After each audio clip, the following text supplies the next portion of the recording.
Let's welcome Drew Houston to Stanford. All right, can you guys hear me okay?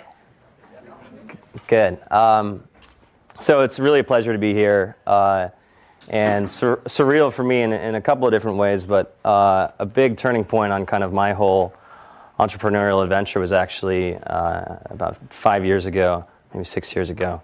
There's this thing called Startup School, which is held in an auditorium not too far from here. So it's been a pretty crazy journey since then that I hope to tell you guys a little bit about. And so what I want to talk about is, first and foremost, a little bit of the Dropbox story, especially the early days and how we got started. And maybe thread through there some of the lessons we can draw from that. And you know, when I was embarking on this journey, it was actually, you know, I graduated with my undergrad degree in computer science about 6 years ago.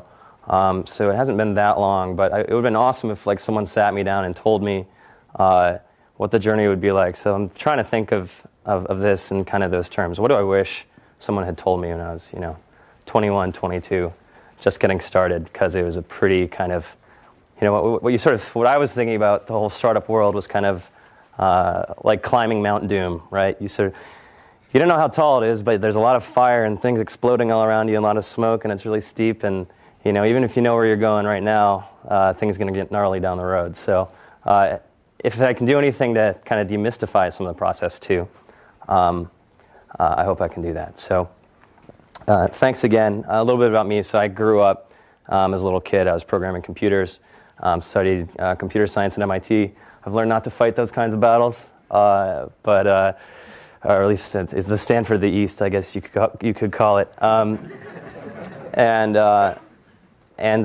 was really kind of the beginning. And one thing I realized there was I'd been programming for a while, so I actually felt I had a pretty good handle on the building part of things.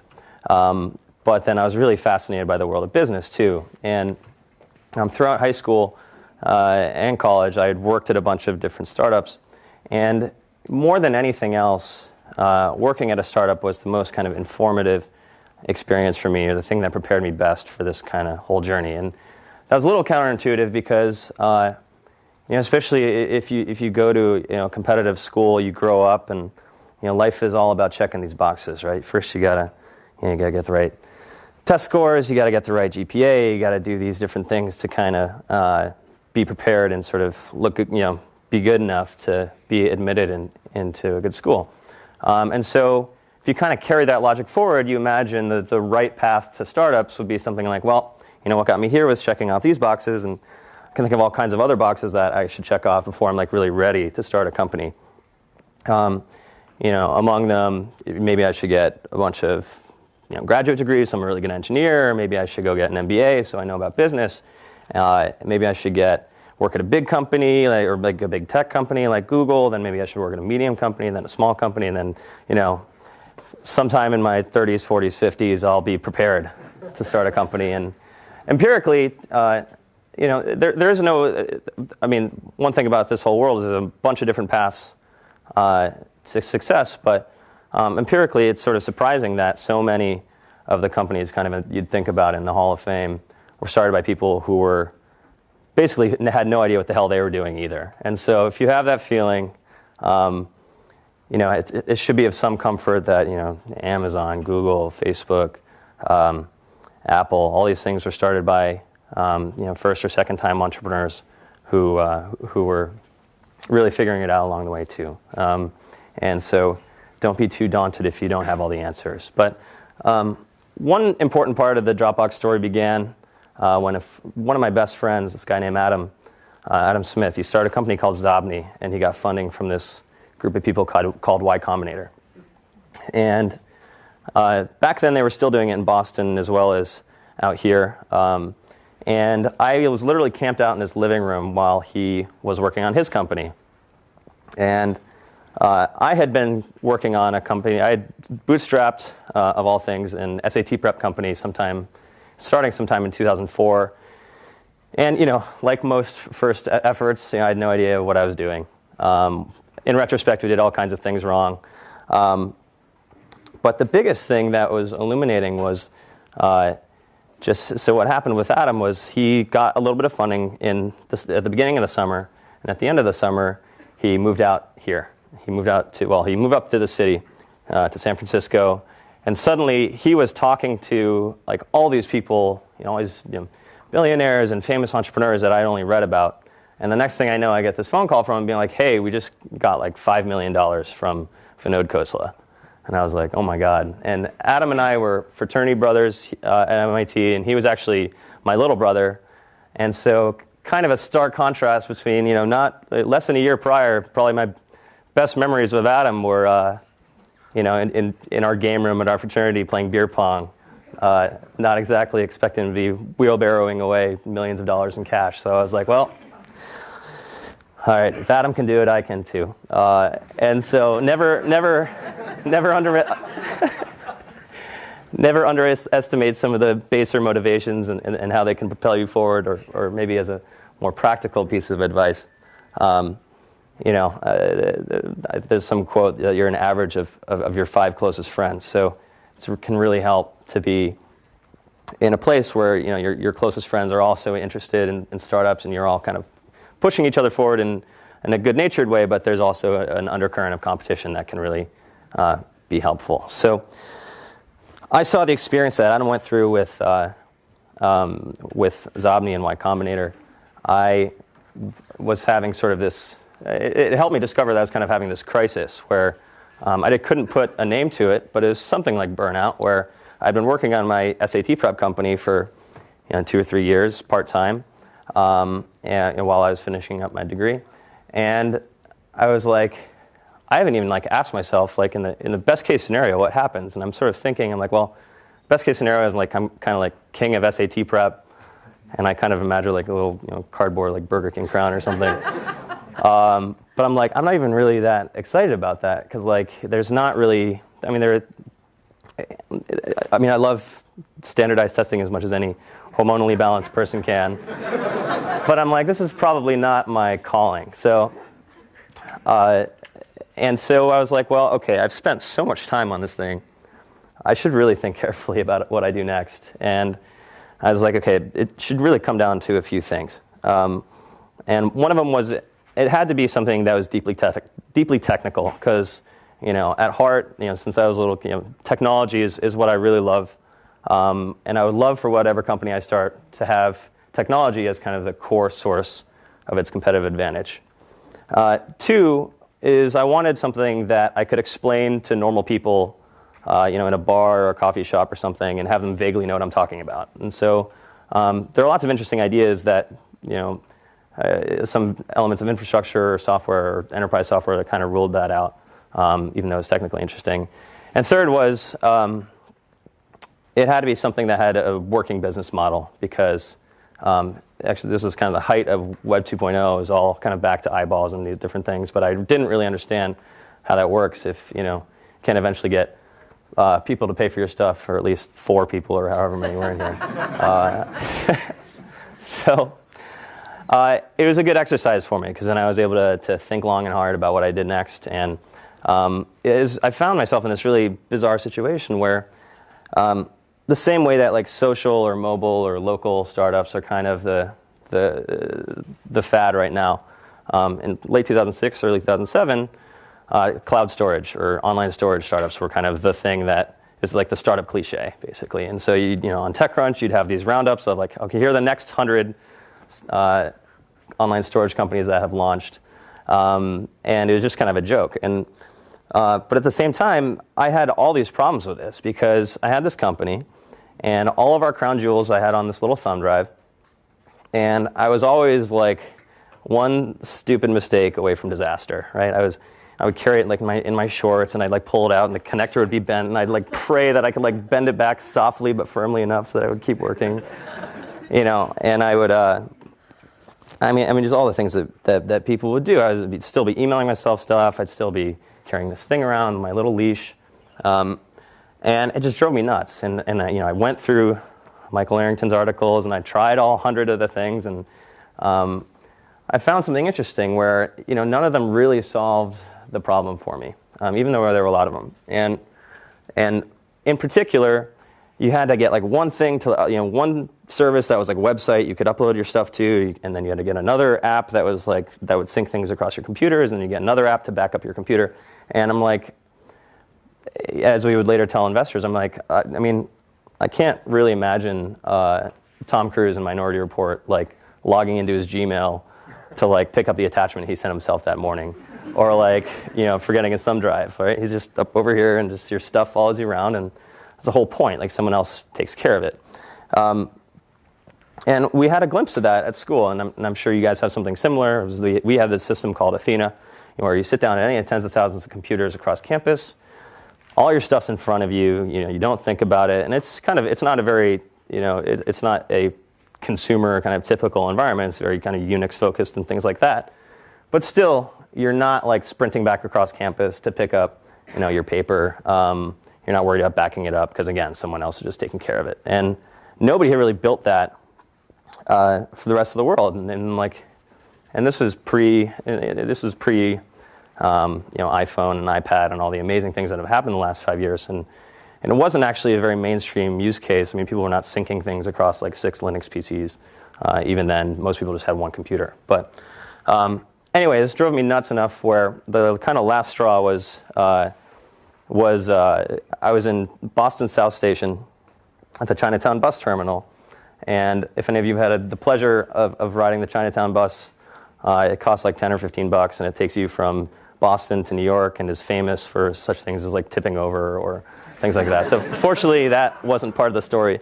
And I got to New York okay, but there was a problem, which is I had been making this mental checklist of like all these great things that I was going to get done, because I had 4 hours in front of me where nobody was going to bother me, and here are all the great things I was going to accomplish. And I excitedly sit down, and I open up my, I guess, ThinkPad at the time, and I'm like, I get that feeling in the pit of my stomach, which I'm sure many of you have experienced at one time or another, where it's like, start feeling around in my pockets, and I just get this vivid picture in my head of my thumb drive sitting on my desk at home. And I'm like, shit. And then I'm like, okay, instead of getting all these wonderful things done, now I'm just going to think about what an idiot I am for the next 4 hours. But sulked for 10 or 15 minutes, but then actually opened up the editor and started writing some code, having absolutely no idea what this turned into. But I'm like, I was so frustrated that nobody had really solved this problem. And so that was the kind of the beginning of it. And then through a kind of an interesting chain of events, I met my co-founder, Arash. I actually put up a screencast of Dropbox on Hacker News, and Arash actually saw it, and it turned out one of the other things I did on this trip out to California 5 years ago, back in March 2007, was come out to meet a bunch of the Y Combinator founders and complain how I didn't have a co-founder. And it turned out I met someone who was a mutual friend of mine and Arash's, and he made an introduction to us, and we met up at the MIT Student Center and hung out for an hour or two and talked about MySQL and some other things and Dropbox. And they were like, yeah, of course we'll like spend all of our waking hours together for the foreseeable future. So kind of like getting married on the first date. But if anything, there was just an extraordinarily lucky break that it ended up working out, and we ended up having all these complementary skills and a great relationship. But I would recommend getting to know, that's not the safe way to do it, and that's the one probably most important decision you make, is who your co-founder is. But anyway, so Arash and I apply to Y Combinator, and we get in, and we spend this blissful summer of doing nothing but waking up, writing code till the sun goes down, then it comes up again, and then I would drive back and drop him off at his dorm at MIT, and I'd race home, and we'd do it again, probably for 90 days straight. And so one of the great things about Y Combinator is it kind of plugs you in. It's sort of a startup boot camp where you encounter all these cast of characters that you meet out here, where you hear talks. There's all the program is really these weekly dinners, and you have talks from entrepreneurs and lawyers, investors, just all these different people, and they kind of start giving you context around what you need to know. And one of the most challenging things as a founder is really you discover very quickly that you know a lot about or a technical founder, is you know a lot about the engineering, but there's all these other things you suddenly have to care about, from sales to finance to management, strategy, like all these different things. And one of the things I had done that was really valuable in college is during the summers, I would go up onto the roof of our house and I'd just go on Amazon and I'd like search for like sales and I'd look for like the highest rated book on that and like buy it and do the same thing for all of those different disciplines. And it actually was absolutely instrumental in helping me start to understand how all these things worked. And you don't become a great salesperson by reading a book any more than you become a great like guitarist or basketball player by reading a book. But it can start to give you some sense of, for people that are really great at this, what do they think about? And there's a really kind of important 80-20 aspect of sort of just learning the basics about a given discipline. That was really helpful for me. But anyway, so Y Combinator, this is this amazing experience, and we moved out of Boston to San Francisco. And just to give you a kind of flavor of the kinds of things that you have to deal with when you're sort of trying to figure all this out, is through another series of events, we got introduced to this venture firm called Sequoia Capital. And it's the kind of thing where, that you walk into the chalets and, a couple miles away from here, and for someone who never really spent much time in California or never spent much time in the whole ecosystem, it's pretty daunting because you look and it's like, okay, there's like a picture of, Steve Jobs, and there's the original Google S1 or the stock certificates from the IPO, and you're just like, I don't really belong here. I'm just like we're just a couple of, Arash actually dropped out of school, so he gets all the startup cred. But anyway, but anyway, there we are, and we actually hit it off with the partner there, and then through, sort of muddle our way through, and I'm desperately calling people at night asking for advice on fundraising, different things, through people I'd met. And somehow we found ourselves in a situation where they decided to invest. And I'm like, oh my God, this is amazing. And we're going through the process, and it happened pretty quickly. We showed up on a Friday. We had a handshake deal on Monday night, so one business day turnaround, which was pretty convenient. And then I had this new problem, which was their finance people are emailing me like, okay, please send me your wiring instructions. I'm like, wiring instructions? I'm like, the only training I have in wiring instructions is I think that happened in like James Bond movies. And I'm like, I'm pretty sure we only have like the My First Business checking account from Bank of America that we set up in the Cambridge Side Galleria Mall. And I'm like, so this might be tough. So Arash and I go to the North Beach branch of the Bank of America, and we're like, all right, well, so you got the teller people, and you got the leather seat people, and we look at each other, we're like, this is probably a leather seat problem.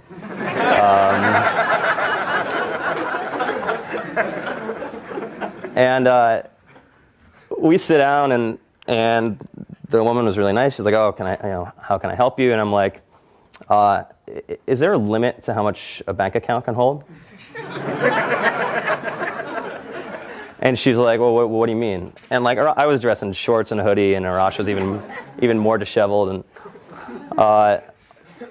And I'm like, well, can it hold $1 million?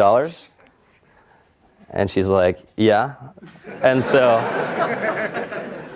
and I don't know if she thought I was like drugs or this kind of thing happens all the time out here, but both sides very quickly stopped asking questions, and we got our routing number and everything, and went back. But there's no like startup manual where you're like, okay, well, here's how that works, and so a lot of it is really even when you look at some of these amazingly successful companies, and having had a chance to meet a lot of those people, so much of what makes startups great is really just kind of this iterative process of just having these random things happen to you, or having these ideas and just kind of figuring it out. And I talk about some of the kind of more humble beginnings, because I think there's this huge disservice that kind of of sort of Silicon Valley mythology and the things you read in magazines, where it's like, went from the moment he was sitting in his dorm room at Harvard, Mark Zuckerberg sought to redefine the face of human communication. And Google, they were going to organize all the world's information and all these different things, and you sort of sit there and you're like, you're just trying to like write code and hope it compiles. And you're like, well, I know I'm not quite like that. I'm not thinking about that. I'm thinking about like we have $60 left in our checking account, and I can't loan the company any more money. So anyway, the point is, like, in fact, Facebook, it was number like project number 7 or 8 that Mark happened to be hacking on, and it just happened to sign up, the whole like Harvard campus in a couple of weeks. But and Google, like they were rejected when they wanted to sell the company for $1 million to Yahoo. And so the point is, all these things start with much more modest ambitions, and even sort of the great entrepreneurs. And the goal, as you sort of reach each of these new milestones, you're like, okay, the goalposts move back, and so your ambitions become much broader over time. And this is kind of, all this doesn't happen overnight. So when you kind of look at, I talked at the beginning of how kind of daunting everything seemed, because there's like, the little sort of corner of stuff that and this world of stuff that you don't. Often that can be enough of a barrier to stop people from even getting started. So just realize that you have to be systematic about how you learn all these things, but this all happens one day at a time. And so then there were a couple other things that were pretty instrumental in our in the early years of Dropbox. And one of them was really figuring out distribution. And I think that's something that people kind of underestimate the importance of that. And it was especially interesting in our case because we made a couple of mistakes. One was like, we're like, all right, well, we're launching this company, and we should probably get real and like hire PR people and advertise and do all these different things and SEO and buy AdWords and all this stuff. And so we bought a lot of AdWords. We spent a bunch of money and time on this, and the results were just terrible. It cost us like $500 or $1,000 to acquire a user that was going to pay us $100, and so very clear that wasn't going to work. But we had actually done these more kind of guerrilla things, which was inspired by reading the book Guerrilla Marketing, which was actually really instrumental in thinking about this, where we put this video of Dropbox on Dig in 2007, or March 2008, about a year after we started. And what we managed to do is we put all these little Easter eggs in it. And if you're familiar with Dig or Reddit, they're kind of these classic internet communities, and they have these little memes and things like that. And it was just this deadpan demo of me talking over sort of a screen. But the files were all named things, named after like Chocolate Rain, which was like a YouTube sensation, or was it's like YouTube, one of these viral videos back in the day. And references to Office Space and Obama and XKCD and all these things. But it's just me kind of deadpan narrating, oh, this is how Dropbox works. And the thing just like, and we gave it kind of a little bit of a link bait title. I think it was Google Drive Killer coming from MIT Startup. So go big. And so the thing just like absolutely took off. It hit the top of Dig. It was like 12,000 digs. Hundreds of thousands of people visited the getdropbox.com, which is our first domain name. It's a whole other story. But anyway, all these people visited the website, and like our beta waiting list went from 5,000 to 75,000 people overnight, which is because we'd been wringing our hands about this kind of critical mass problem and how do we get started, and just that one kind of ghetto thing that we did ended up working extremely well. In fact, it solved literally overnight our distribution problem, or at least the getting started problem.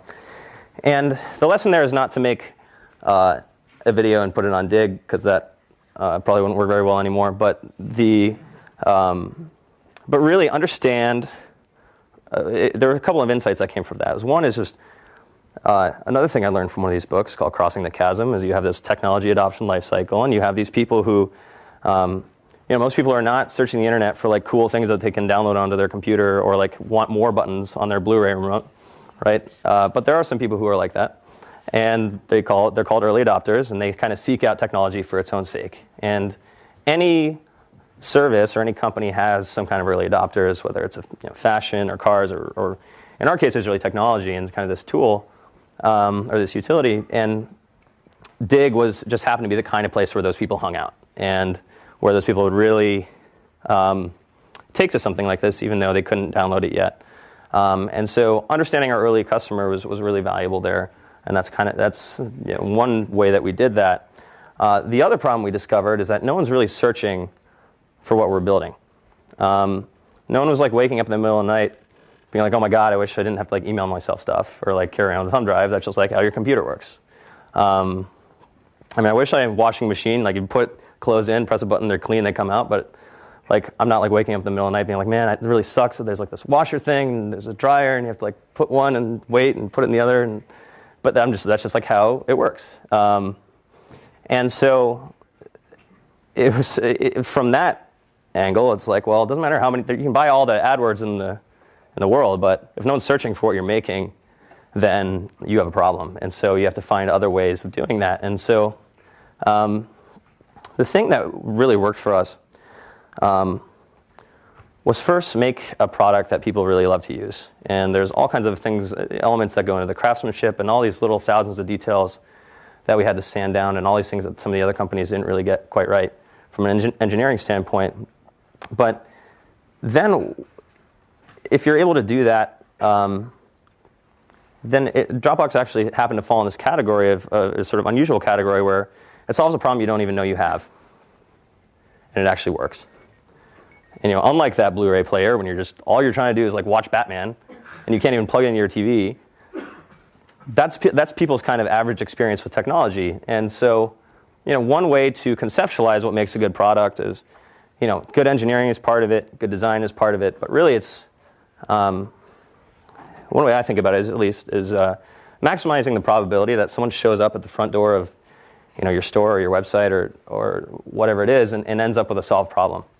And that's why things like Craigslist, started in the 90s, doesn't appear to have been updated since the 90s, still by far the most successful website or most successful business of its kind, because you show up at Craigslist.org and you leave with your concert tickets or your casual encounter or whatever you're looking for.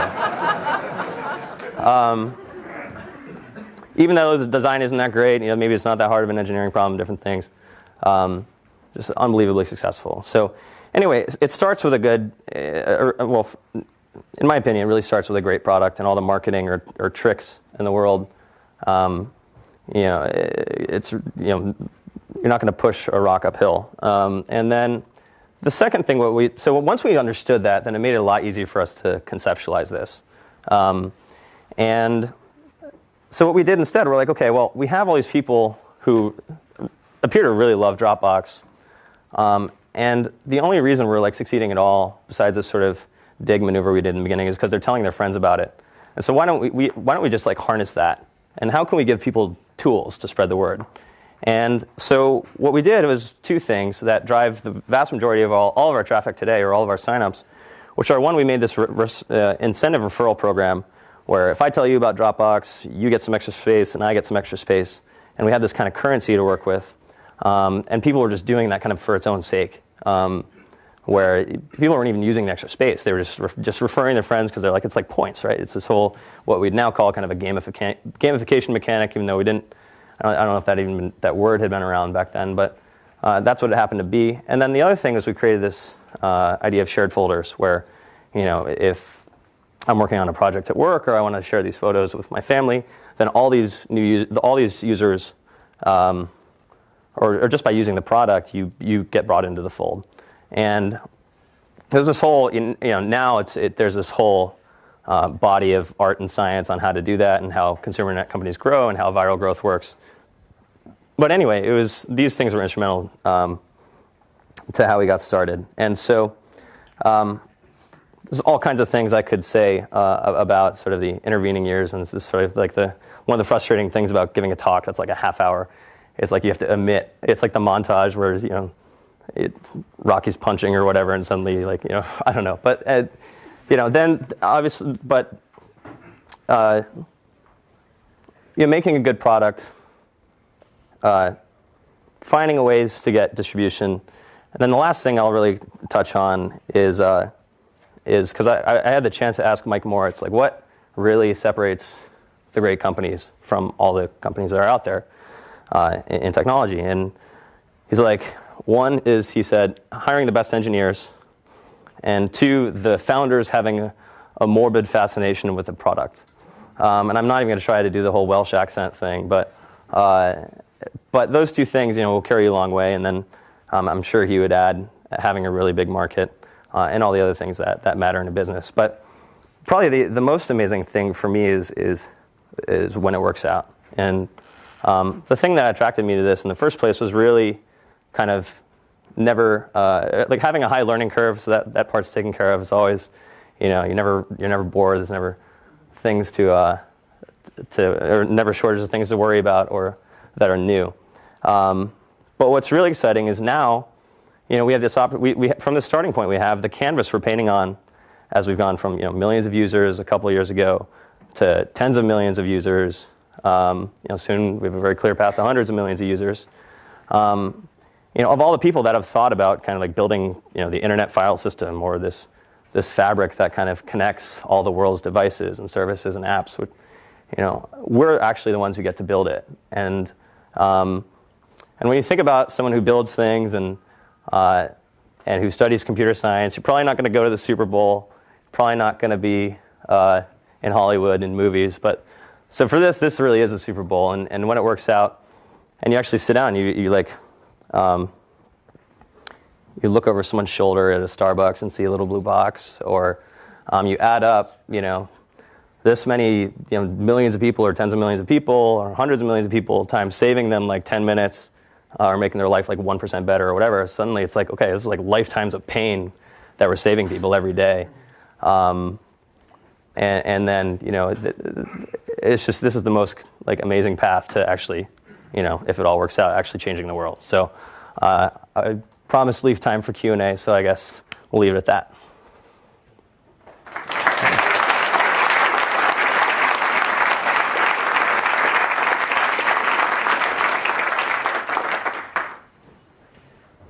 How do you fend off competitors like now Google Drive and SkyDrive? Yeah, the question is, how do you fend off competitors, especially when they're the largest internet companies in the world? We think about that from time to time. Another sort of bias is you always kind of overestimate competition. Not that it should be underestimated, but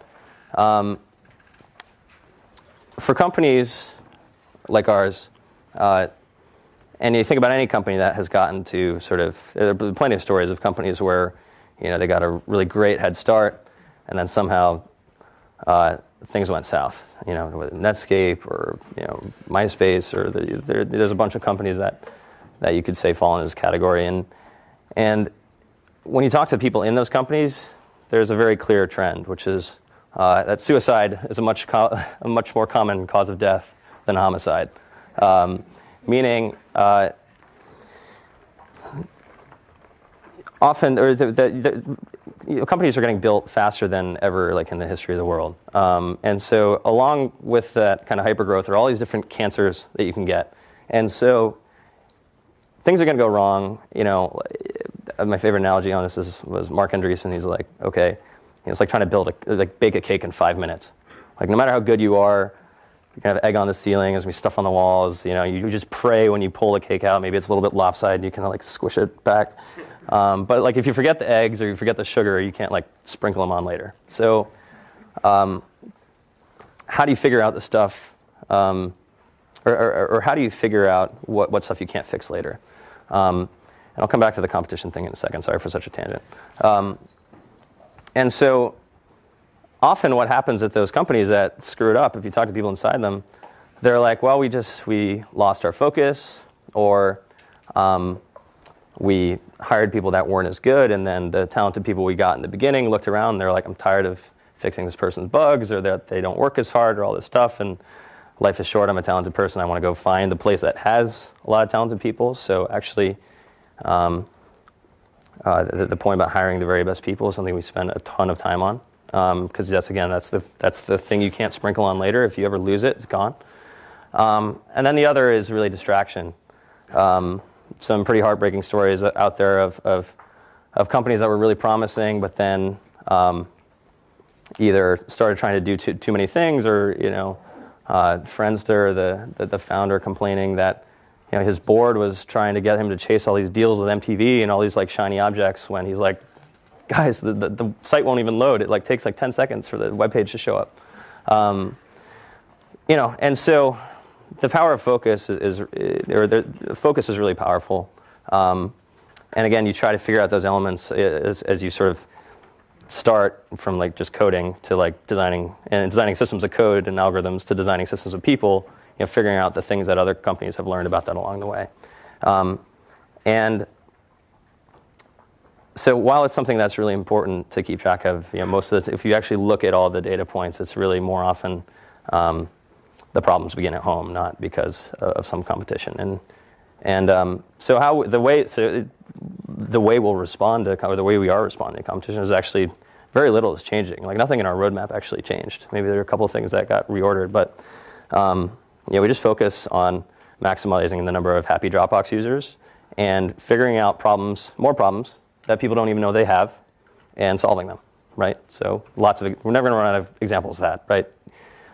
You look at your iPhone and you're like, wow, this has like a whatever megapixel camera and it takes HD video, but then how do I see that on my Samsung TV? Or why is it that, oh my God, I just discovered that I left my iPhone in a cab and now like all my newborn kids' pictures are like gone forever. Like that's a problem you never had to worry about before. And so we think a lot about what kinds of problems that people don't even know they have, and think about solving them. And we think we're the only people that are really thinking about it this way. And so keeping our users happy and hiring the best people, those are the two main things. And you can screw up all kinds of other stuff if you get those two right. How do you make good business decisions? It's kind of a hard. It's a hard question to answer. I think. So the question is, how do you make good business decisions? And it's kind of a hard question to provide a pithy answer. Like, how do you play guitar well? I mean, there's a bunch of things that go in it. It's a good question, but I think it's really about prioritizing those things and thinking about just that. How do we get the best people into the company? How do we build a great product? How do we make our users really happy? And then, especially as a first-time CEO, how do you have to? Like, it was really helpful to me to try to really research how all of these companies worked, especially on the way up. How did Google work? And not just like internet companies, but how did Intel work? How did companies in the 70s work? What was the kind of get as many lenses on these different things to view things from a sales lens, or a behavioral psychology lens, or a management lens, all these different things. And so bringing those different kinds of perspectives, giving yourself context around those things, and having a lot of tools to kind of deal with any business situation, I think are one framework for making good decisions. And hiring great people into the company that can help you with that stuff. Could you tell a little more about the investment process? Like, the first time you got investment from Sequoia, was it like a no-brainer? Did they offer? Did you take whatever they offered? Did you negotiate, or was it very simple? It's complicated. I mean, there's a lot of stuff that's sort of one of these kind of a classic kind of pitfall of thing that you can spend a ton of time worrying about. But I'm sure any venture capitalist, if you could be the worst negotiator in the world, but if you're like, God, we're just getting so much traffic, we just need money for servers, like, can you please, we have all these people who are using it, we just need some money, you're going to get some pretty good venture capital investment if that's the problem you actually have. And how do you do that? You get traction. And so there's a whole body of knowledge on that that's actually pretty well spelled out. Venturehacks.com is where I learned, and I think is probably the best site out there that goes over the nuts and bolts of venture investment and a bunch of other interesting stuff. Fantastic service. First of all, I've been addicted to Dropbox for the last 2 years in grad school. Used it every day of my life, and it's been fantastic.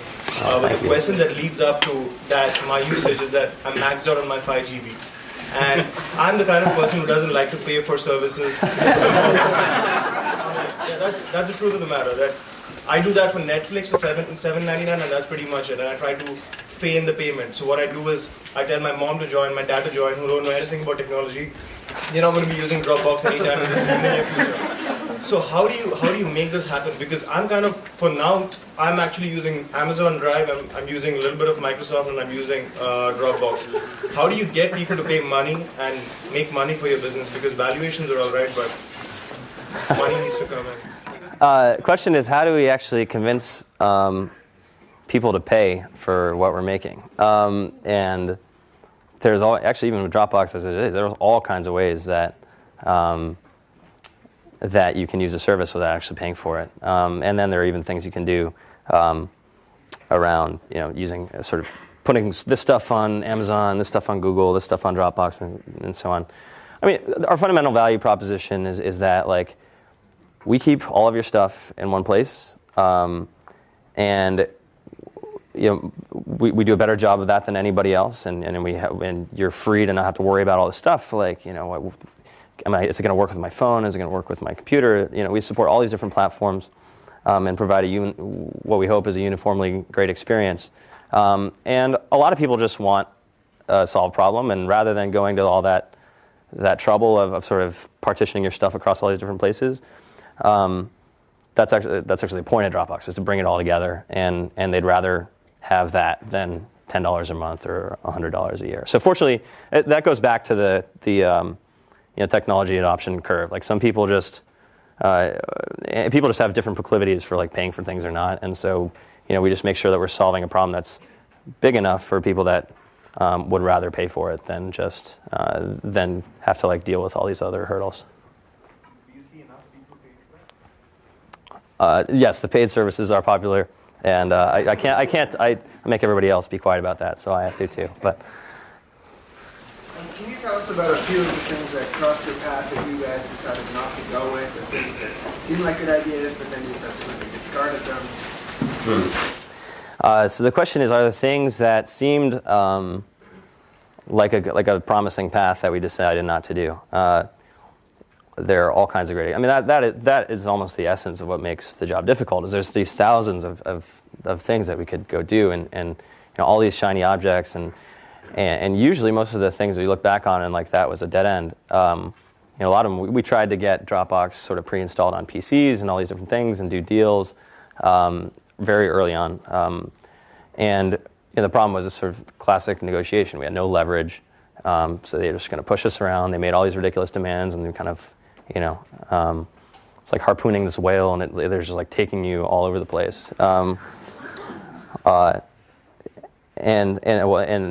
now it's a completely different story. We have a big audience and a brand and all these different things. But yeah, I'll give you an example. The number one thing our users, or more power users, ask for, which is the ability to watch multiple folders with your Dropbox. And they're like, why? You guys can see it on VoteBox, which is our our sort of way of that we let our users vote on different features that they want and make requests. Why the hell haven't you guys why don't you let me watch multiple folders? Because I want to watch my documents, I want to watch map all these different things. And the reason is, well, the initial reason was, like, we built something simple because we didn't have time to build something complicated. So it was more technically complicated. There's a lot of UI code. There's all this different stuff that I would have had to I would have gone and had to have built, and we just didn't have time to build it because we wanted to get something out the door. But then we realized there was this great benefit to the simplicity of the model, where your Dropbox will look the same on your phone as it does on your computer, and it's pretty easy to explain to people that you have this magic folder, and anything you save in here saves everywhere, and all these different benefits. And conversely, playing with the other products is sort of like, well, welcome to this, and please configure your folder mapping, and some people love that, and that's great. But most people are very, very confused, and if you're already, if you're already skeptical enough that here's this like new thing that you've never seen before, and now they're asking you about folder mappings, and you don't spend your time worrying about folders and files and things like that, then you're going to be pretty turned off. And we would find when we did usability tests that people couldn't even figure out how to install Dropbox to begin with. Like, they would, we brought 5 people in literally off the street, and 0 of 5. We kept tally of all these things. 0 of 5 people even discovered that there was a tray icon or a little menu bar icon. And if you don't know that, then you're going to have a lot of trouble getting back to your Dropbox folder and all kinds of other things. You're not going to have a good experience. And we're like, wow, okay, 0%. All right. Because we get these emails. We get these emails to feedback to our feedback alias, and one would be like, oh my God, Dropbox is amazing, I love it. And the next one would be like, I don't understand how you MIT nerds have, I need a PhD in physics to like even understand this thing. And they're just like this diatribe. And they're like one right after the other. And we're like, that's interesting. And so we brought people in off the street, and then we started seeing all these things. Like, okay, there's the people are clicking the screenshots in the tour because they think it's their computer. People,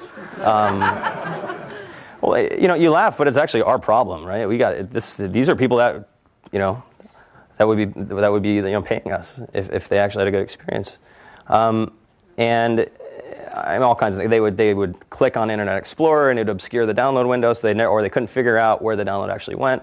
I mean, just a list of dozens and dozens and dozens of things, and we just sanded them down. We're just like, okay, well, we're going to get to thing number 71 today, and now if you actually install Dropbox, you see this big bouncing green arrow whenever where there's like, hey, this is the icon you have to click on to get to your Dropbox. And so, kind of long answer to, it's amazing. Even just like 10% more friction might cut your audience in half. And it's exponential. So we decided that it was not worth the complexity to build that, and just wasn't worth the engineering trade-off. In the back. Yeah? I have a startup and we use Dropbox every day, and I don't know if this is a preference or not, but why did you go with an interface where if you remove the file, you're not removing a copy? That drives us crazy. Yeah. Is that a preference?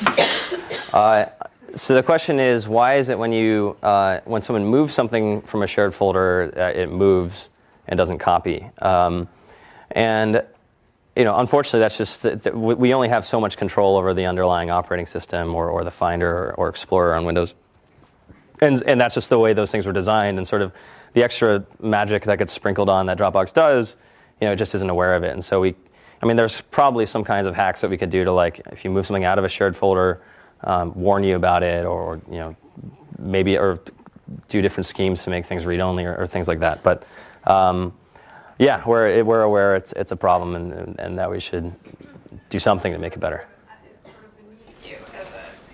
It's just a limitation or it's just a constraint where we don't actually make the underlying operating system, so we can only have so much control over certain aspects of how it behaves. Guy, dark blue shirt, sitting. So you get really lucky finding a co-founder. What advice would you have for other people trying to find co-founders? So what particular skills do you value, like looking back? So the question is, what do you look for in a co-founder? And I think first and foremost, it has to be someone where you just really, really respect their judgment, and just sort of have absolute faith and trust in them as a person. Doesn't mean it doesn't mean that they'll be good at everything.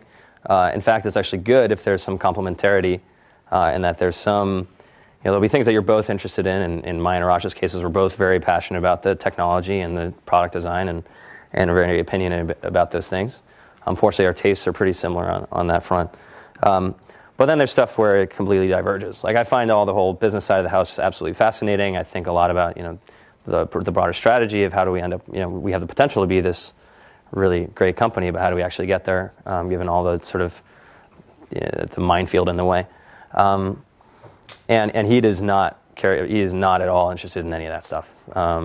And he is happiest when he's shaking an Android phone and discovering that when you long hold it like this and then rotate it and then shake it, there's some bug, and he'll be responding to questions in the forums on his deathbed. And while while I'm capable of doing that, and I think it's important for everybody to do some element of that, I can focus on other areas. But I know that he's got that under control. And so I think, it's really you and your co-founder, it's like you can't even really. I mean, you could have some kind of horrible situation where like someone gets kicked out or these different things, but they say you can't divorce your investors, and in most cases you can't really divorce your co-founder without pretty horrible things happening. But more important than that is really you and your co-founder are kind of the seed crystal for the early team that's going to assemble around you, and then the first 10 people. Those first 10 people are going to be the seed crystal for the next 100. And it keeps going out from there. And in general, talented people are not going to like join people that are like less talented. But there's often a lot of pressure, or you can sort of let the hiring bar go, where you're like, well, we really need someone to solve this problem, and it's really hurting us that no one is like building this thing. And so, is it really that big a deal that this engineer kind of bombed that question, or like isn't really that excited about Dropbox, or isn't really going to work that hard? You have to say no. And so, it's really just kind of finding someone that matches you in that way. How you do that is a much, it's like how do you find, a spouse? It's like this. You'll spend more time with your co-founder than your spouse. In the back. Yeah. How do you react to somebody telling you that it's just a feature and not a company? Question is, how do you respond to someone telling you that what you're making is a feature and not a product? So Steve Jobs was giving us a little bit of a hard time, saying that we were a feature and not a product when we didn't want to sell a company. And so, I mean, everybody's got opinions. This question. You mentioned that hiring great people is a very valuable aspect of your company, but how do you spot good people? So the question is, hiring great people is an important aspect of building a great company, but how do you spot great people? It's actually a really good question, because some of these things are more intuitive than other things, because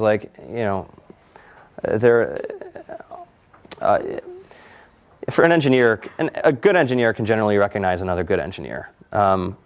Because you can sort of analyze their code and have all these technical discussions, and you're both very kind of versed in the same thing. But think about it. It's like, okay, well, if you don't play guitar, and you see someone playing like a Beatles song, you're like, oh my God, like that's amazing. This person's like playing music, and I can't even get my like fingers on the strings. And you're like, wow, it's amazing, And the same way that someone who doesn't know anything about computers is like. I need a website for my mortgage firm, and I met this kid, and he's typing all these symbols, and he's like building this amazing website, and wow.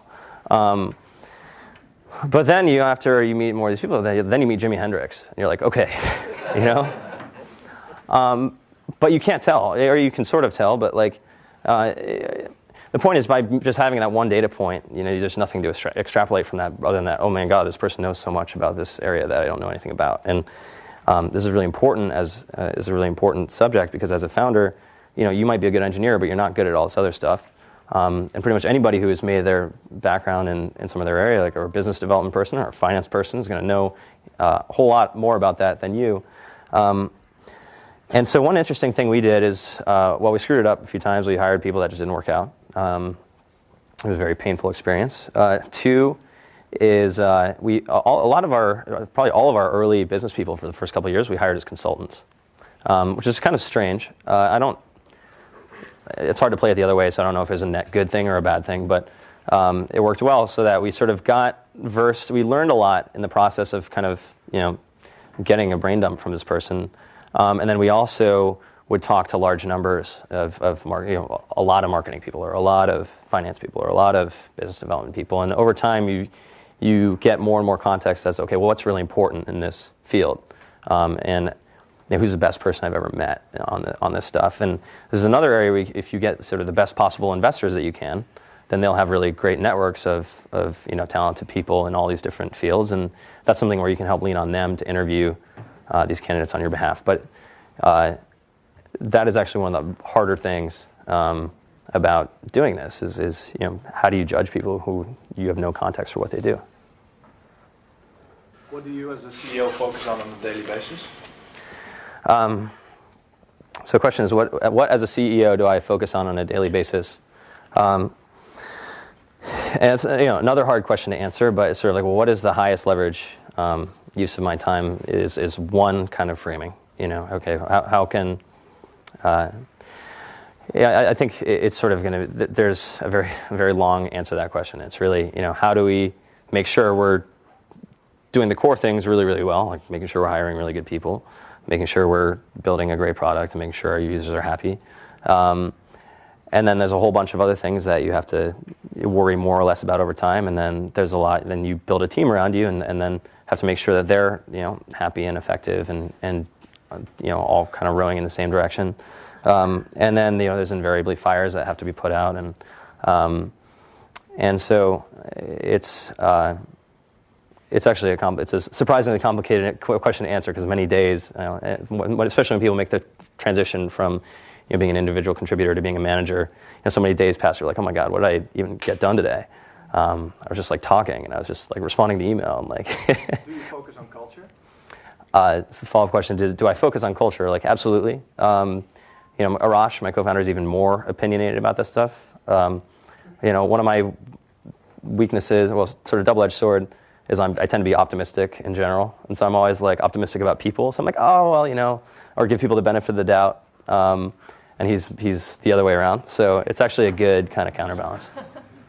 Yeah. So how you deal with the co-founder share, and why Steve Jobs picked your company other than your competitors? Say the first part of the question again. First question: how you deal with co-founder share? Co-founders like share percentage. Oh, shares. Okay. Yeah. Dividing equity. Second question is why Steve Jobs picked your company rather than your competitors?